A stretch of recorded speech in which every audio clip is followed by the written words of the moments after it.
जय श्री श्याम फ्रेंड्स। तो स्वागत है आपका मेरे आपके इस चैनल में जिसका नाम है भाव आपके स्टोरी मेरी। तो आज मैं आपको एक ऐसी सत्य घटना सुनाने जा रही हूँ जिसे सुन के आपका मन एकदम प्रफुल्लित हो जाएगा और इसे सुनने के बाद बाबा के ऊपर जो विश्वास है ना आप लोगों का वो और भी पक्का हो जाएगा। तो ये कहानी है फ्रेंड्स दिल्ली के राजेंद्र शास्त्री जी की। राजेंद्र शास्त्री जी ब्राह्मण थे, एक पंडित थे। वह भगवान की बहुत पूजा पाठ करते थे, भगवान को बहुत मानते थे और उनकी एक छोटी सी बर्तनों की दुकान थी, उस पर वह काम करते थे और घरों में वह कथा पूजन हवन वगैरह भी किया करते थे। सब कुछ बहुत अच्छा चल रहा था, बहुत बढ़िया। पर कहते हैं ना कभी कभी ऐसी परिस्थिति आ जाती है कि कुछ ना कुछ गलत परिस्थिति में हम फंस जाते हैं और कुछ गलत हो जाता है। तो ऐसी उनके जीवन में भी एक ऐसी परिस्थिति आई कि उनका सब कुछ लुट गया।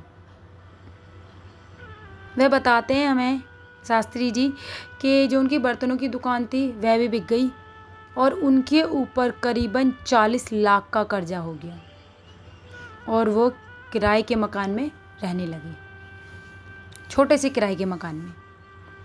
उनके 2 बच्चे थे, एक पत्नी। बड़े दुखी रहने लगे और जो घरों में कथा हवन करते थे उससे काम नहीं चलता था। अब क्या करा जाए, बच्चों की पढ़ाई लिखाई भी है, घर का खर्च है, फैमिली भी है, सब कुछ देखना है। बहुत परेशान रहने लगे, बहुत दुखी रहने लगे और पर पूजा बहुत करते थे, भगवान पे बहुत भरोसा था, भगवान पे बहुत भरोसा करते थे, बहुत ज़्यादा भरोसा। तो एक दिन उनकी बेटी घर में बैठी टीवी देख रही थी, वो भी वहीं बैठे हुए थे, टीवी देख रहे थे। तो टीवी में भजन चल रहे थे घाटू श्याम बाबा के और भजन चल रहे थे। चलते चलते एक भजन आया जो आजकल बहुत फेमस है, आप लोगों ने सुना भी होगा कि हारा हूँ बाबा पर तुझ पे भरोसा है। वो भजन चल रहा था। किस तरीके से, आइए सुनते हैं।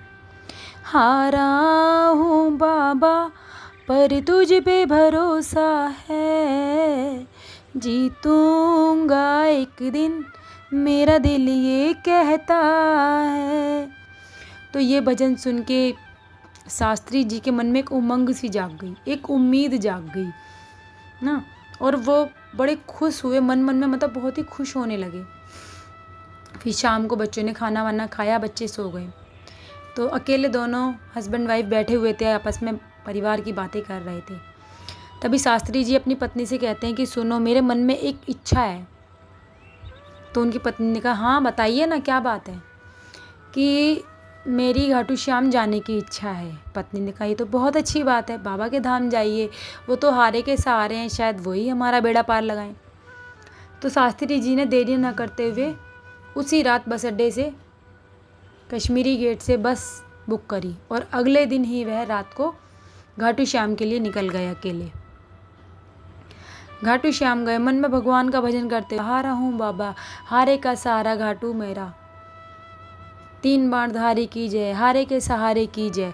ऐसे ही मन मन में भगवान का जाप करते हुए, घाटू श्याम का जाप करते हुए और घाटू श्याम पहुँच गए। बस ने उन्हें तोरण द्वार के पास उतारा। तोरण द्वार पहुँचे, भगवान को नतमस्तक किया, मत्था टेका भगवान को तोरण द्वार पर ही।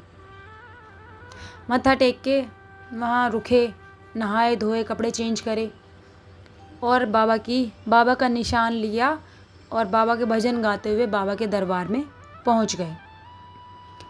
बाबा का निशान चढ़ाया, गुलाब का फूल चढ़ाया, बाबा का भोग चढ़ाया और जैसे ही बाबा की तरफ देखा, बस बाबा को देखते ही रह गए। बाबा को मतलब देखते ही उनकी आंखों से झरझर आंसू टपकने लगे, रोने लगे शास्त्री जी।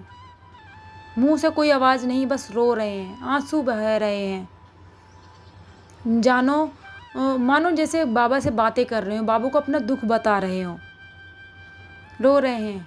जो लाइन में गार्ड खड़े होते हैं ना लोगों को आगे भेजने के लिए, वो शास्त्री जी को खींच रहे हैं कि आगे चलिए सज्जन, आगे चलिए भैया, आगे चलिए, भीड़ मत कीजिए लाइन में, क्योंकि वहाँ पे बहुत भीड़ होती है, आपने देखा है घाटू श्याम। बस शास्त्री जी हिले नहीं रहे, बाबा की तरफ देखे जा रहे हैं, रो रहे हैं।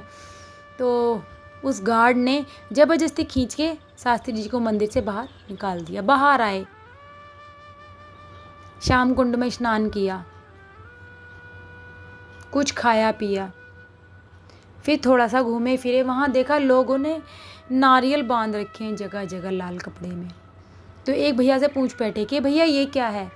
तो उन भैया ने बताया कि ये अर्जी है, लोग अपनी अर्जियां लगाते हैं। कि कैसे लगाते हैं, उन भैया ने बताया ऐसे ऐसे, और कागज़ में हम पर्ची में अपनी अर्जी लिख देते हैं और नारियल के संग बांध के यहाँ टांग देते हैं, तो बाबा हमारी अर्जी पूरी करते हैं।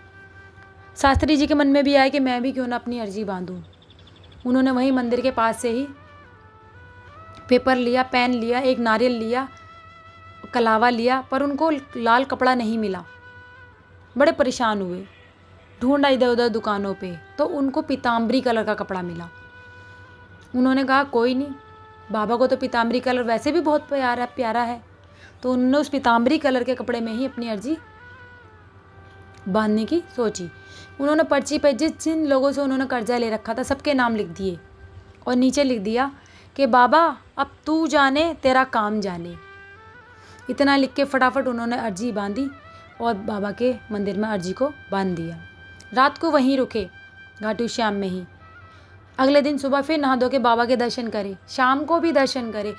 शाम को अगले दिन रात को वो वहाँ से दिल्ली के लिए वापस आए। वापस आके अपने घर आए। आते वक्त वे वहाँ से घाटू श्याम की एक मूर्ति लेकर आए थे। उनके मन में हुआ कि बाबा को अपने घर ले जाऊँगा। बाबा की एक छोटी सी मूर्ति लेके आए, घर लाके उस मूर्ति को स्थापित किया, पूजा पाठ करी और बाबा से बोला कि बाबा अब जैसा करोगे तुम करोगे, अब मेरा जीवन तुम्हारे हवाले, मेरा परिवार तुम्हारे हवाले है। रोज़ सुबह उठते, नहाते धोते, पूरा परिवार बाबा की पूजा करते। अब शास्त्री जी पंडित तो थे ही, और 11 की बाबा की इतनी महिमा है, 11 के दिन की। पंडित जी ने 11 का व्रत करना शुरू करा, शास्त्री जी ने भी और उनकी पत्नी ने भी, दोनों हस्बैंड वाइफ व्रत करने लगे। और 81 के दिन बाबा को नहलाते धुलाते, उनका अभिषेक करते और उनको चिरागी बत्ती करते और व्रत रखते। शास्त्री जी बताते हैं कि सवा महीने के अंदर, सिर्फ सवा महीने के अंदर जितना भी उनका कर्जा था, 40 लाख का कर्जा सवा महीने के अंदर बाबा ने उतार दिया। कैसे उतारा, पैसे कहाँ से आए, कहाँ गए, किसने दिए, कैसे दिए, कह रहे मुझे कुछ पता ही नहीं, बस सवा महीने के अंदर बाबा ने मेरा कर्जा उतार दिया। शास्त्री बताते हैं कि 7 साल हो गए मुझे घाटू श्याम आते आते। हर महीने आता हूँ, नियम है मेरा, हर 11 को या हर महीने, 11 को नहीं तो हर महीने आता हूँ मैं। हर महीने में बाबा के दर्शन करने आता हूँ एक बार, नियम है ये मेरा, हर महीने मुझे आना ही आना है, कुछ भी हो जाए।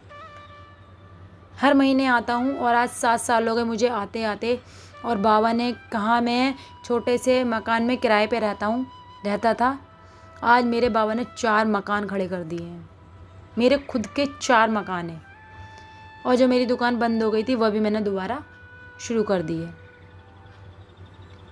तो देखा भक्तों, ऐसी है मेरे बाबा की कृपा, मेरे बाबा की हारे के सहारे, इसलिए तो इनको बोलते हैं हारे के सहारे। एक बार इन पे विश्वास करके देखिए, आप कितने भी हारे हुए हो, दुनिया से कितने भी दुखी हो, कितने भी आप परेशान हो, एक बार बाबा के दरबार में पहुंच जाइए। अगर एक बार बाबा ने आपका हाथ पकड़ लिया ना, तो आपका बेड़ा पार ही है। तो अगर आपको मेरी वीडियो अच्छी लगी हो तो प्लीज़ मेरी वीडियो को लाइक कीजिएगा, और चैनल पर पहली बार आए हैं तो चैनल को सब्सक्राइब करना ना भूलिएगा, बेल आइकन ज़रूर प्रेस कीजिएगा, और कमेंट में जय श्री श्याम ज़रूर लिखिएगा भक्तों।